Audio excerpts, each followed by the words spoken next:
मुझे भी अच्छा लगा। और मैंने भी सोचा, मैंने कहा हाँ यार, चंबल से बंदूक निकली है, मैंने तुलिका निकाली है चंबल से, मुझे अच्छा लगा। तो कुछ ऐसे वाक़ये होते हैं जो याद रह जाते हैं।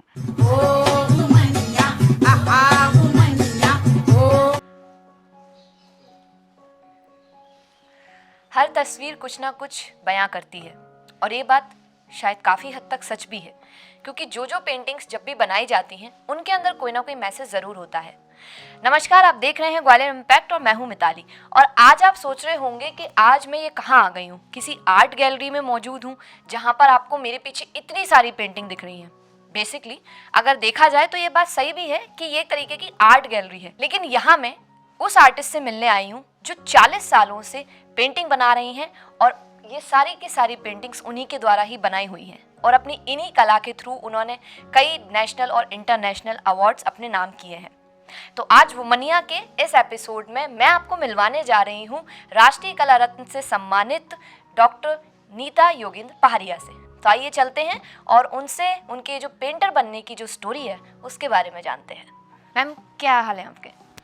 मैं बहुत अच्छी हूँ, आपको नए साल की शुभकामनाएं। Same to you ma'am. Thank you. Okay ma'am, सबसे पहले तो ये जो आपकी पेंटर बनने की जो स्टोरी है इसके बारे में आप थोड़ा हमें बताइए कि ये कैसे आपने शुरुआत की और ये कब शुरू हुआ। एक्चुअली ऐसा तो बहुत पहले कुछ भी नहीं था कि मुझे कोई पेंटर बनना है या मुझे कुछ बनना है।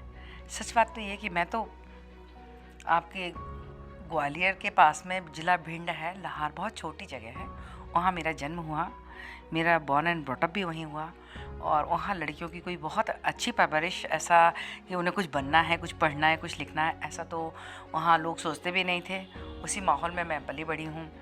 तो उस समय पेंटर का तो हम सपने में भी नहीं सोच सकते थे, है ना। लेकिन हाँ, बाद में धीरे धीरे जब मैंने पढ़ाई की, आगे बढ़ी और लोगों को पढ़ते हुए देखा, लोगों को अच्छे KRG कॉलेज में जब मेरा एडमिशन हुआ तो मैंने लोगों को पेंटिंग बनाते देखा, तो मेरे अंदर मन में बहुत ऐसा लगा कि मुझे भी होना ही चाहिए, सब्जेक्ट लेना चाहिए। मैंने तभी पेंटिंग लिया और फिर धीरे धीरे ये चीज़ कैसे पोषित पल्लवित होकर यहाँ तक आ गई मुझे भी नहीं पता। पर हाँ, मेरी माँ का हाथ बहुत अच्छा था, इसमें कोई शक नहीं। उनकी अपने टाइम में, मेरी माँ रामश्री गुप्ता लाहौर में ही थी, मेरे पिता श्री राम गुप्ता एडवोकेट। तो उस समय भी मेरी जो शादी, पापा मम्मी मेरी ग्वालियर की हैं, तो उनकी कॉलेज टाइम, स्कूल टाइम में 8th में उन्होंने पैरेट बनाया था, तब उनको डिस्टिंक्शन आई थी।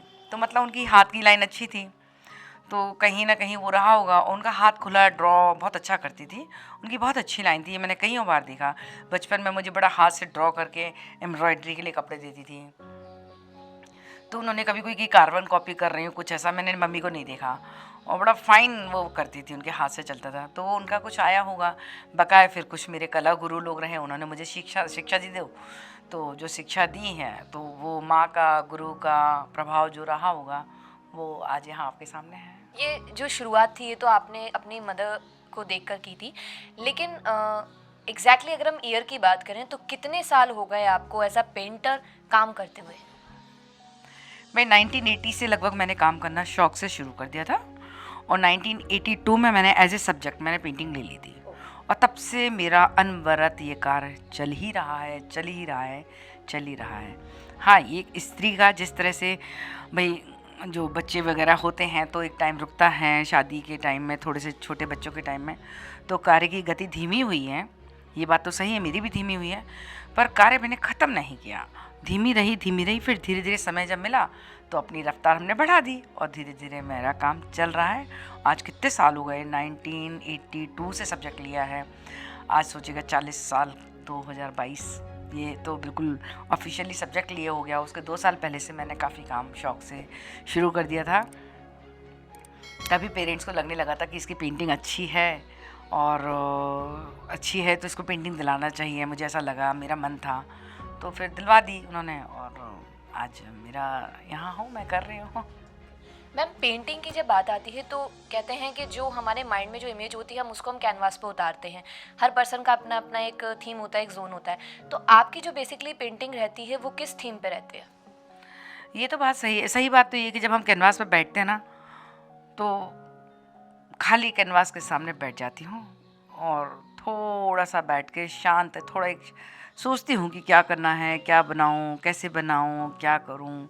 उस पर थोड़ा मनन चिंतन होता है, चलता है। पेंसिल कभी आड़ी टेढ़ी डालते हैं, कुछ बनता है, कुछ बिगड़ता नहीं, और वहीं बनाते बनाते सोचते सोचते कुछ ना कुछ भाव उसी समय क्रिएट होते हैं, और जो क्रिएट होते जाते हैं उसको मैं काम करती चली जाती हूँ। ऐसा कि कोई बहुत पहले से कि हमें इस कैनवास पे यही बनाना है या इस तरह से बनाना है, ऐसा मेरा कभी भी कोई निश्चित नहीं रहता। काम करते समय दिमाग में उस समय क्या भाव आ रहे हैं, कैसे आ रहे हैं, क्यों आ रहे हैं, ये तो मैं नहीं जानती हूँ, पर वो मैं काम करती हूँ तो अपने आप आते जाते हैं और मैं काम करती हूँ। आजकल तो बहुत ही अच्छा हो गया है, मीडिया का भी बड़ा अच्छा, मैं आराम से भगवान राम की रामायण की वो लगा देती हूँ तो वो सुनती रहती हूँ, आवाज़ें आती हैं, राम के प्रसंग इतने सारे, या रामायण या महाभारत, तो वो चलती रहती हैं, उनकी कथाएं बड़ी अच्छी कान में आती रहती हैं और मैं काम करती रहती हूँ। तो पता नहीं कैसे पूजा की तरह ये काम हो जाता है, अपने आप एक मेडिटेशन की तरह शांत भाव से काम होता रहता है, बड़ा अंदर से प्लेजर, एक बहुत अच्छी खुशी फील करती हूँ। और भगवान ही मुझे कहाँ क्या बनवा रहे हैं वही बनवाते हैं, मुझे तो नहीं पता। कई बार तो ये होता है कि जब मैं काम कर लेती हूँ और मैं उठती हूँ, जब 2-3 दिन के बाद एकदम इतना बड़ा वर्क देखती हूँ तैयार, तो मैं सोचती हूँ ये मैंने बनाया है क्या, ये मैंने ही बनाया है, मतलब मुझे खुद को ही लगता है। पर अब होती तो मैं ही हूँ, घर में मैं ही बना रही हूँ, तो निश्चित रूप से मैं ही कर रही हूँ। किसी भी चीज़ में आप जब बहुत डूबेंगे तो आप कहाँ तक उसकी गहराई में नहीं पहुँचेंगे। और मुझे शौक है, मैं जाती हूँ उसमें, तो उसमें बड़े लोगों का सानिध्य भी मिलता है, मार्गदर्शन भी मिलता है, और किताबों से भी ज्ञान मिलता है, और काम करके अपने हाथ को भी अनुभव मिलता है, प्रैक्टिस भी होती है। तो धीरे धीरे उसमें आप डेप्थ में पहुंचते जाते हैं, और जितना जितना आप डेप्थ में जा रहे हैं, जितना जितना आप काम कर रहे हैं, निश्चित रूप से उतना उतना आपकी कला में निखार आता जाता है। कहते हैं ना, जितना मीठा डालो, जितना गुड़ डालोगे उतना ही मीठा होगा, वही हाल है। समय देती हूँ तो उसका आज ये प्रतिरूप सामने आ रहा है। जैसे कि हर आर्टिस्ट का एक अपना अपना एक जोन होता है, आपका बेसिकली जो रहता है एक जोन, कि आपको किस चीज़ पे सबसे ज़्यादा पेंटिंग अच्छी लगती है, कि हाँ मुझे इस टॉपिक पे, इस सब्जेक्ट पे मुझे पेंटिंग बनानी ज़्यादा पसंद है? देखिए, वैसे तो मैंने प्राकृतिक चित्र भी बनाए हैं पहले, बहुत पहले पोर्ट्रेट्स भी बनाए हैं, पर है ना, जो एक इस समय मैं थोड़ा सा ज्योमेट्री पे काम कर रही हूँ। काफ़ी पहले मैंने बहुत फिगरेटिव पे भी काफ़ी काम किया है, और मेरे गुरु थे दादा कानड़े, उन्होंने मुझे लैंडस्केप सिखाए थे, उस समय मैंने उनसे वो भी सीखे थे। तो काम तो कलाकार जब काम करता है तो सब चीज़ों का, जैसे एक डॉक्टर है एमबीबीएस करता है, तो शुरू में एमबीबीएस के टाइम में तो उसे सारे शरीर का पूरा पढ़ाया जाता है, जिससे कि एक बेसिक नॉलेज तो सब चीज़ों की होनी बहुत ज़रूरी है ना, बस उसी तरीके से। फिर उसके बाद वो क्या चूज़ करता है, उसके बाद आजकल मुझे ज्योमेट्री पे काम करना अच्छा लग रहा है, तो मैं ज्योमेट्री पे काम कर रही हूँ। और मेरे कलर, चूँकि यहाँ चंबल का जो एरिया है, ये चंबल राजस्थान, उत्तर प्रदेश और मध्य प्रदेश का पार्ट है। यहाँ के लोग ग्रामीण परिवेश के हैं, काफ़ी डार्क और गहरे रंग पहनते हैं, और मतलब थोड़ा सा अच्छा भक्ति के भाव में रहते हैं, तो उनके वही डार्क जो आते रंग भी कई बार मैं एकदम पेंटिंग पर उठाती हूँ। कभी कभी डल कलर में भी जाती हूँ, पर अभी मैं कलर की प्योरिटी पे काम कर रही हूँ, प्योरिटी में ही मतलब उनके साथ ही काम कर रही हूँ, ज्योमेट्री के ऊपर काम कर रही हूँ। तो ये काम बाहर मैंने देखा, दिल्ली वगैरह गया, बाहर बॉम्बे वगैरह, तो लोगों ने बहुत ज़्यादा पसंद किया, बहुत अप्रिशिएट किया ज्योमेट्री के ऊपर जब काम किया। तो उन्होंने कहा ये आप अपनी कुछ ओन, अपनी नई चीज़ लाए हैं, और एक कला की दुनिया में अगर आप अपना कुछ नया लाते हैं, नया दिखाते हैं, तो उसकी बहुत रिस्पेक्ट होती है। तो वहाँ इसको लोगों ने बहुत रिस्पेक्ट और बहुत प्यार और अच्छे से देखा, और मुझे भी अप्रिशिएशन मिला, अच्छा लगा मुझे। अभी तक के इतने 40 साल के करियर में एक अंदाज़ा अगर हम लगाएं तो कितनी पेंटिंग्स आप अभी तक बना चुके हो? देखिए, ऐसा है, इसका जवाब तो ऐसा है कि आप मुझसे पूछें 40 साल में आपने कितनी रोटियां खा ली होंगी, मैं कैसे जवाब दे सकती हूँ कि मैंने कितनी खाई हैं, है ना। तो ऐसे ही जब खाना जितनी भूख लगी उतने खाएंगे, ऐसे ही काम करते 40 सालों में जितना मन किया, जब मन किया वैसे ही मैं काम करती चली आ रही हूँ। मैं कब से काम कर रही हूँ, अब इसका तो मैं कैसे बता सकती हूँ। हाँ, इतने लंबे टाइम से काम कर रही हूँ, काफ़ी काम कर रही हूँ, काफ़ी समय से काम कर रही हूँ। बीच का थोड़ा सा गति ज़रूर थीमी हुई है, पर अनवरत मेरा काम चल रहा है, बहुत काम कर लिया है। लेकिन मैं इसकी संख्या बिल्कुल आपको नहीं बता सकती, क्योंकि मुझे खुद ही नहीं पता, पर हाँ, बहुत काम हुआ है। जैसे कि आपने अपनी पेंटिंग्स को कई जगह, कई बार एग्जीबिशन और प्रदर्शनी में लगाया हुआ है, तो कभी कोई ऐसा वाकया हुआ है कि कोई बड़ी हस्ती जिनसे आपकी मुलाकात हुई हो, जो आपकी एग्जीबिशन देखने आए और उनकी आपकी कोई पेंटिंग उनको बहुत ज़्यादा पसंद आई हो, और उन्हें कहा हो कि हाँ मुझे पेंटिंग चाहिए, नीता जी आप मुझे पेंटिंग दे दीजिए?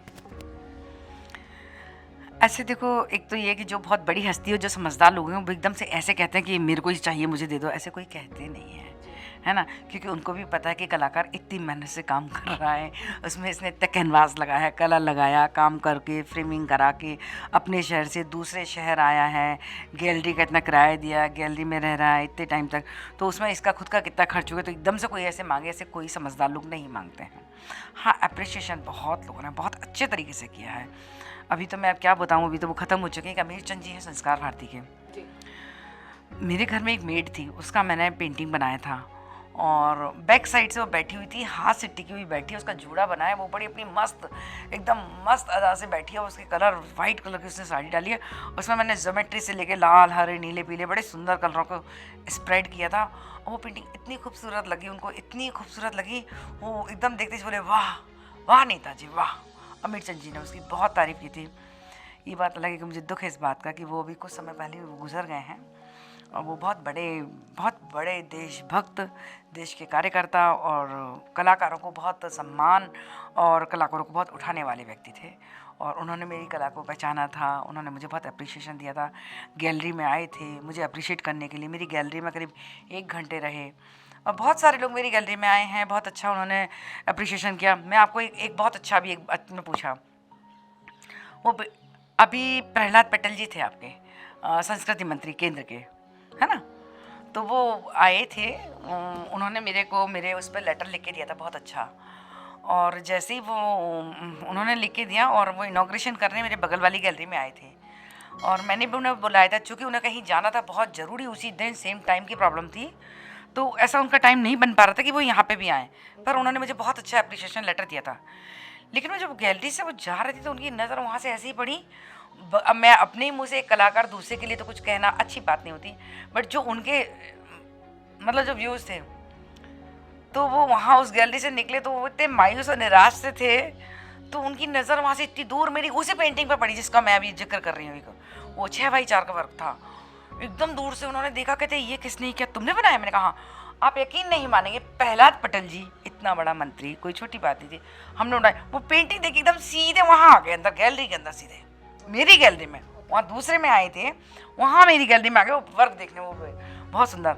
और उसी समय वो थे रूपला जी, कृषि मंत्री थे क्या शायद, है ना, रूपला जी, वो भी सेंट्रल मिनिस्टर हैं, तो उन्होंने भी देखा, तो उन्हें इतना पसंद आया उन लोगों को, तो उन्होंने ये जो मैं शब्द मैंने बोला था, ये शब्द उनका लाइन थी, ये मेरी लाइन नहीं थी जो अभी मैंने पिछले इंटरव्यू में बोली है। उन्होंने बोला था वाह चंबल, चंबल तो कितना वैसा एरिया माना जाता है, चंबल से बंदूक निकली है ये तो सुना था, चंबल से इतनी सशक्त तूलिका निकलेगी ये तो कभी सोचा ही नहीं था, बहुत बढ़िया, ऐसे उन्होंने किया। तो मतलब ये चीज़ मुझे याद है, जैसे कुछ चीज़ें कि याद होती है कि इस तरह से अप्रिशिएशन हुआ, मुझे भी अच्छा लगा, और मैंने भी सोचा, मैंने कहा हाँ यार चंबल से बंदूक निकली है, मैंने तूलिका निकाली है चंबल से, मुझे अच्छा लगा। तो कुछ ऐसे वाक़ये होते हैं जो याद रह जाते हैं, और अप्रिशिएशन तो बहुत मिला मेरे को। माननीय नरेंद्र सिंह तोमर जी भी आए थे, उन्होंने भी मेरे वर्क को बहुत सराहा था, बहुत उन्होंने देखा तो बहुत तो खुश हुए, और बोले कि मतलब डॉक्टर साहब पहाड़िया में, पहाड़िया जी हस्बैंड भी थे, तो उनसे बोले डॉक्टर साहब से कि भाभी जी बहुत काम करती रहती घर में, बहुत अच्छा काम करती हैं, बड़ा अप्रिशिएट किया था उन्होंने। तो प्रहलाद पटेल जी, नरेंद्र सिंह तोमर जी, हमारे Adwaita Charan Gananayak national gallery of modern art के वो लोग, और all India fine art and craft society का चेयरमैन बिमन बी दास जी, जो बहुत बड़े मूर्तिकार हैं, पद्मश्री हैं, ये इतनी बड़ी बड़ी हस्तियाँ उस समय थी। अमीर चंद जी संस्कार भारती के मेन, बहुत बड़ी हस्तियाँ, मतलब, और 3 वो क्या विधायक, ऐसे मतलब मेरी गैलरी में 9 VIP उस समय खड़े थे, जो एक आदमी से उद्घाटन होता है मेरी गैलरी में। तो ये सब मैं तो कुछ नहीं, सब ऊपर वाले का ही है, वही करा रहे हैं, मैं क्या जानूँ, मैं तो अपना काम कर रही हूँ। और ये जैसे आपने बोला ना कि कुछ चीज़ें याद रह जाती, तो ये चीज़ मुझे एक याद रहने वाली बात है कि देखो मतलब मैं तो एक सिंपल एक कलाकार हूँ, जा रही हूँ, काम कर रही हूँ, मेरा तो काम भी बल्कि जहांगीर से लौट के आया था तो उतनी जल्दी मिल नहीं पा रहा था, काम फंस गया था, तो बड़ी मुश्किल से मिला। मुझे ऐसा लग रहा था कि उस दिन पता नहीं मेरा शो दिल्ली में हो पाएगा कि नहीं, और काम मिल गया और हो गया, और फिर इतने सारे VIPs खड़े हैं। तो जैसे ये वाला आपने बोला कुछ चीज़ जो एकदम याद रह जाती है, ये चीज़ मुझे एक, हाँ, मुझे अच्छा लगा था बहुत। पूर्व प्रधानमंत्री स्वर्गीय अटल बिहारी वाजपेयी जी ने भी आपकी पेंटिंग की बहुत तारीफ की थी। वो तो इतनी बड़ी हस्ती है, उनके बारे में तो मैं क्या ही बोलूँ, वो तो स्वयं ही अपने आप में बहुत तारीफ़ के काबिल हैं। पर हाँ, उनको मेरा काम अच्छा लगा, ये मेरा सौभाग्य ही है, मेरा सौभाग्य है तो। और उन्होंने मुझे आशीर्वाद पत्र भी दिया था। और उन्होंने कहा था, ये बहुत खुशी की बात है कि मतलब मेरे चित्र जहांगीर, बॉम्बे जहांगीर में ऐसे और यहाँ जहाँ भी लग रहे हैं, तो उस पर उन्होंने मुझे अपना आशीर्वाद, शुभकामनाएं ऐसे दी थी। मैं तो चंबल एरिया की बहुत छोटी जगह की जन्मी पली बड़ी हूँ, जहाँ ऐसे कोई माहौल भी नहीं होता है बच्चियों के लिए कि कुछ बनना है, और वहाँ से उठ के आप यहाँ तक आना और अटल बिहारी वाजपेयी जी का आशीर्वाद मिलना और संस्कृति मंत्री इन लोग के अप्रिसिएशन मतलब लेटर मिलना, कैबिनेट मिनिस्टर का, इन सब का पूरा, और आपकी कला मतलब आपकी कला को एक पहचान मिलना, आपको जहांगीर आर्ट गैलरी बॉम्बे में मतलब, और आपका Delhi all India fine art and craft society, Bharat Bhavan Bhopal, Hyderabad का चित्रकला परिषद, gallery of fine arts Bangalore, मतलब ये इतनी बड़ी बड़ी, जवाहर कला केंद्र जयपुर, कई जगह तो 2-2 3-3 बार हो चुके हैं। तो इतनी बड़ी बड़ी जगह और मेरी एकल प्रदर्शनियाँ होना, ये सब मैं काम तो कर ही रही हूँ, पर हमारे माँ बाप, हमारे सास ससुर, उन सब का आशीर्वाद और भगवान की कृपा, और सारे मेरे अपने जो पहचान के लोग हैं जो मुझे अप्रिशिएट करते हैं, निश्चित रूप से वो हमें उत्साह हमारा बढ़ाते हैं, उन सब का बहुत बड़ा रोल होता है। और ये दिखाई देता कि मैं काम कर रही हूँ। सच्ची बात तो ये कि केवल मैं काम नहीं कर रही होती हूँ, इसके पीछे माँ बाप की प्रेरणा होती है, उनका उत्साहवर्धन होता है। और तो और हमारे घर में जो बाई हमारा काम करती है रोज़, जो हमें सपोर्ट करती है, उसका भी बहुत बड़ा रोल होता है, क्योंकि वो काम कर रही तब मैं यहाँ काम कर रही हूँ। लोग क्या करते हैं, अपना अपना श्रेय तो ले लेते हैं कि नहीं मैंने ये किया, मैं ये कर रही हूँ, पर नहीं भाई, मेरे को सबके आप बहुत सारे लोग होते हैं, बहुत सारे लोगों का आशीर्वाद होता है, सपोर्ट होता है ना, बहुत बच्चों का, हस्बैंड का, सब, तब आप जाके काम कर पाते हैं। कला करना इतना सरल नहीं है, क्योंकि इसके लिए मन की एकदम निश्चिंत और शांति चाहिए आपको। बिल्कुल आपको काम करने के लिए कोई ज़्यादा डिस्टर्बेंस ना हो, आपको सब चीज़ परेशान ना करें। आप जब शांत मन से, तब कला निकलती है, कला ऐसे थोड़ी निकलती है। प्रेरणा की अगर बात आई है तो आपके इंस्पिरेशन कौन है? सबसे पहले तो मेरी प्रेरणा मेरी माता पिता है, और फिर बाद में मतलब मेरे पति का निश्चित रूप से सहयोग रहा है। क्योंकि देखो, एक है ना, मेरी शादी तो हो गई थी, तब तो मैं पढ़ ही रही थी, मेरा एमए प्रीवियस ही हुआ था। डॉक्टर पहाड़िया, योगेंद्र पहाड़िया जी का सपोर्ट ही था कि उन्होंने कहा नहीं तुम अपना एमए, मेरा बहुत मन था कि मैं रेगुलर पूरा करूं, और माँ बाप ने शादी कर दी थी, तो उनकी समझदारी थी कि उनने एमए मेरा करा दिया पूरा रेगुलर। उस समय मैं यहाँ साल भर रही, तो इनफैक्ट ये भी हो रहा था कि ये लड़की की शादी हो गई, साल भर ये यहीं क्यों रह रही है। लोग तो आप जानते हैं सब तरफ सब जगह बातें होती हैं, पर डॉक्टर साहब ने कहा नहीं, किसी की परवाह मत करो, तुम अपना कर लो पूरा। और उन्होंने हमें मेरा मतलब पूरा करने में ऐसा नहीं प्रेशर डाला कि नहीं नहीं तुम्हें हमारे पास आना ही है, और मैंने अपना एमए पूरा किया। तो बाद में मैंने पीएचडी भी की, बहुत टाइम बाद काम कर रही हूँ, घर परिवार के साथ सबको लेके चलती हूँ। इतनी सारी पेंटिंग्स आप अभी तक बना चुके हैं, अनगिनत जी, अनगिनत पेंटिंग आप अभी तक बना चुके हैं, इन सब में आपकी सबसे फेवरेट पेंटिंग कौन सी है? ये तो आपने वही प्रश्न कर दिया, जैसे पहले लोगों के 8-8 10-10 बच्चे होते थे, उनसे कहो आपका सबसे प्यारा बच्चा कौन सा है। मैं ये कैसे, एक माँ कैसे कह सकती है कि ये मेरा सबसे प्यारा बेटा है। मेरे तो सभी बच्चे बहुत प्यारे हैं, सभी बहुत लाडले हैं, लेकिन हाँ फिर भी मैंने एक जयपुर में मैंने पेंटिंग बनाई थी, मुझे वो पेंटिंग इतनी भी खूबसूरत कुछ नहीं थी, लेकिन जो उससे मैसेज गया वो बहुत अच्छा गया।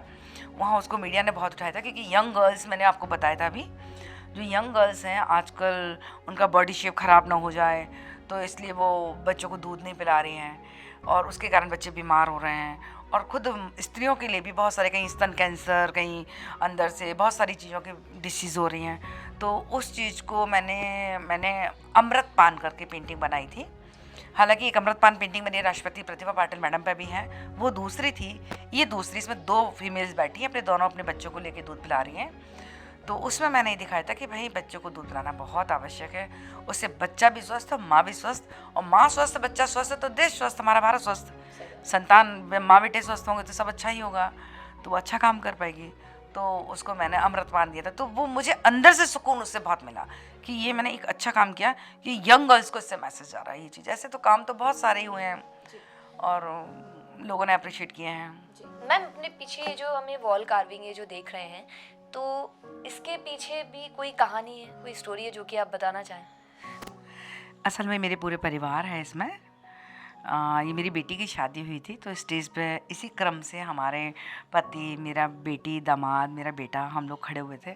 तो वो दिमाग मेरे इमेज मतलब मेरे दिमाग में रही, उसको मैंने बनाया था।